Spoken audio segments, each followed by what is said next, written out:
What's up, fight fans? Thank you once again for coming through. Much appreciate. Remember, hit that subscribe button if you're new to the channel. If you're not new and you come back to watch another video, thank you very much. As you can see, I've been kicked out of my usual filming room. I'm in another room in my house.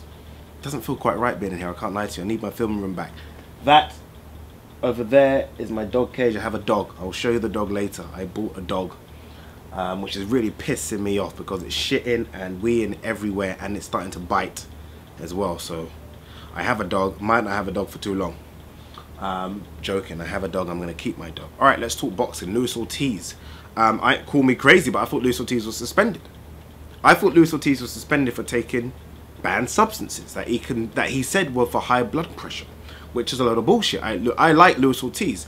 You guys do follow me on my other channel as well, Box Talk, which I obviously don't film anymore, so don't go there. But if you guys did used to follow me on Box Talk, and if you guys follow me now on this channel, you'd know that I'm very high on Luis Ortiz. I think that potentially he could be the best heavyweight in the world.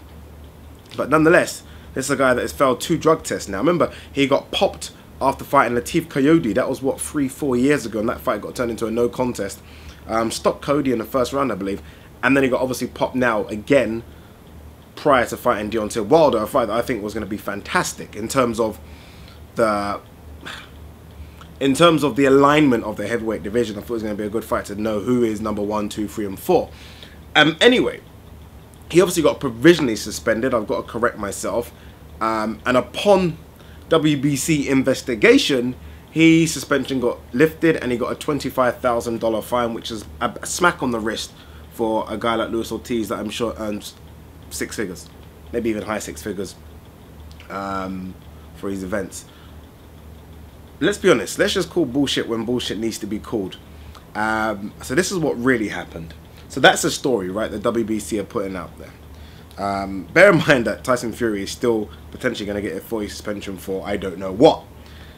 Luis Ortiz has been popped twice, is okay to fight. Bear that in mind as I deliver my verdict on this whole matter. So Deontay Wilder has been screaming for an Anthony Joshua fight for the last 2 months. In fact, he's gone into overdrive, more than I've ever seen Deontay Wilder go. Right, so as soon as the Luis Ortiz fight fell through a few months ago, he has been literally going ape shit for Anthony Joshua, which makes sense for me. I think it's a fight that needs to happen. But let's be honest, that's only happened because of Luis Ortiz pullout. Before that, he was mentioning him, but not really going ham as he's been going recently, right? Now, Joshua hasn't really rebutted. Eddie Hearn has said the fight's not really going to happen. And all of a sudden, because Anthony Joshua's fighting Joseph Parker, the Deontay Wilder Luis Ortiz thing is now back on. So let's kind of see how it really works in terms of behind the scenes. WBC, a sanctioning body, obviously get paid a lot of money when Deontay Wilder fights. These fights don't generate the kind of money that Floyd Mayweather generates, but nonetheless, they still gets paid a healthy amount. Now it's easy. Do you have Deontay Wilder fight a bum, which makes absolutely no money, and they get a shitty percentage of the purse, or do you let him fight Luis Ortiz, which potentially, I say potentially, but potentially could be a pay-per-view event. Absolutely, you let him fight Luis Ortiz, because you know what? You're not getting any money for Anthony Joshua because that fight's not happening right now. So you bring Luis Ortiz back into the fold, let him fight Luis Ortiz because that makes some money for you, and then go for the big one against Anthony Joshua. It's pretty simple. Pretty simple.